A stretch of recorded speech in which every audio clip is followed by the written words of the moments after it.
I would first of all thank you, the organizers, for giving us this opportunity.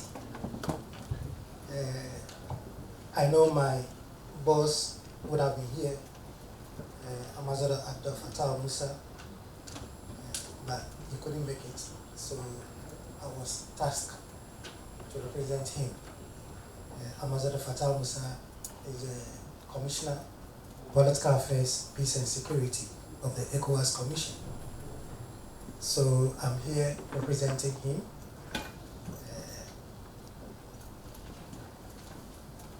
First of all, let me say, fortunately, this is a CSO meeting, so I'm not required or requested to give all the protocols and all that. It's not a diplomatic environment, but I also recognize that there are some few people from the diplomatic community. So on that note, Your Excellencies, I would want to say welcome to this event. Invited guests, esteemed participants, distinguished ladies and gentlemen, members of the media, I feel highly pleased and honored to deliver a goodwill message on the occasion of this regional convening on democracy decline in West Africa, a focus on Francophone West Africa and political transition in Guinea, Mali, and Burkina Faso. On behalf of Ambassador Abdel Fattah Musa, Commissioner, Political Affairs, Peace and Security of ECOWAS Commission, I also like to express ECOWAS Commission's profound appreciation to Wademos and its leadership for inviting the Commission to participate in this important and timely workshop. I must equally commend the unalloyed commitment and resilience of CSOs in both your individual and collective efforts in advocating for the entrenchment of the tenets of democratic and inclusive governance in the region and beyond.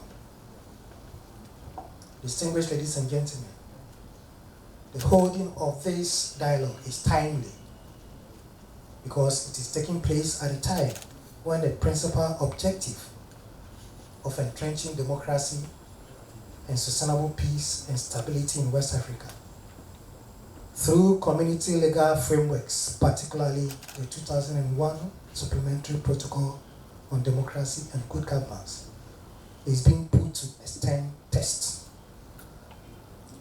There is no gainsaying that the resurgence of coup d'etats in West Africa has put the region in an uncomfortable spotlight.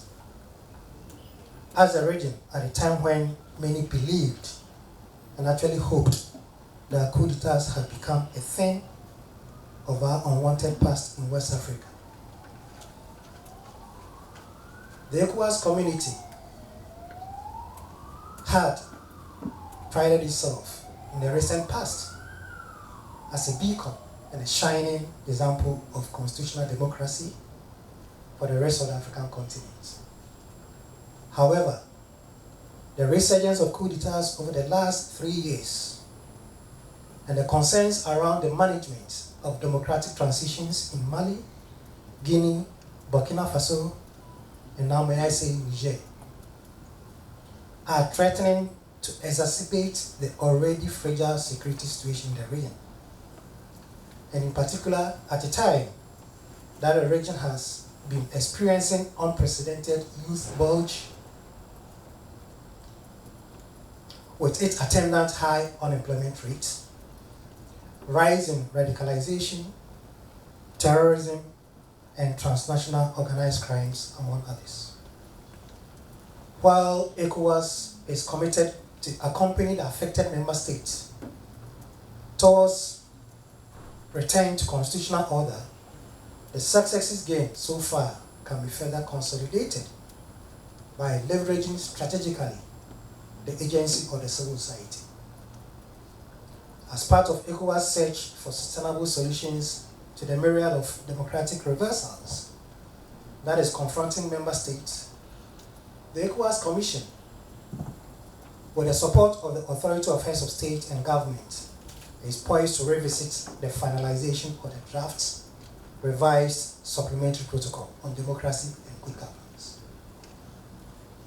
To this end, we expect this meeting not only to foster critical reflections and the sharing of ideas around efforts to address the ugly trend of democracy decline in West Africa, but also to ignite a standby platform and advocacy, which will accompany the process of obtaining approval of ECOWAS member states for the adoption of the revised supplementary protocol on democracy and good governance. I'm aware most of you will know the state of that project. 3 countries are actually objected to that, but we will need the support of the CSOs to actually surmount this. By this, we will very much appreciate the CSOs within the democracy and governance space to do a lot of advocacy in member states on the urgent need for the adoption of the revised supplementary protocol on democracy and good governance, in dealing with some of the structural causes and challenges that have occasioned the recent trend, and also plunge the region into its current slide in democratic consolidation. Distinguished ladies and gentlemen, it is pertinent to indicate that the ECOWAS Commission's new management, through its 4x4 strategic objectives, 4x4 because they have 4 specific objectives for the next 4 years of their tenure, is reflecting on redefining the integration of CSO's engagement into its efforts, aimed at advancing democracy, good governance, promotion of human rights, adherence to the rule of law, and sustainable development as part of its efforts towards accelerating the realization of ECOWAS Vision 2050. And I dare say that this is being championed by the current Commissioner of Political Affairs, Peace and Security. And we hope this will come to fruition sooner than later. ECOWAS's renewed interest in partnering with CSO is hinged on the need to reposition West African CSO platform into a more coordinated network capable of galvanizing, amplifying, and also harmonizing forces to addressing the prevailing democratic reversals and threats to peace, stability, and security in the region.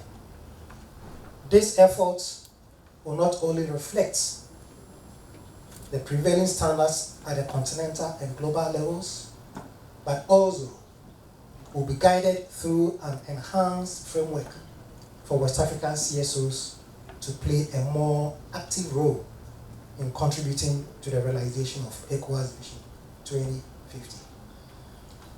I need to hint to you that this effort will lead to the establishment of ECOSOC in our region to partner ECOWAS in our quest to bring back this kind of reversals we are experiencing in the region currently.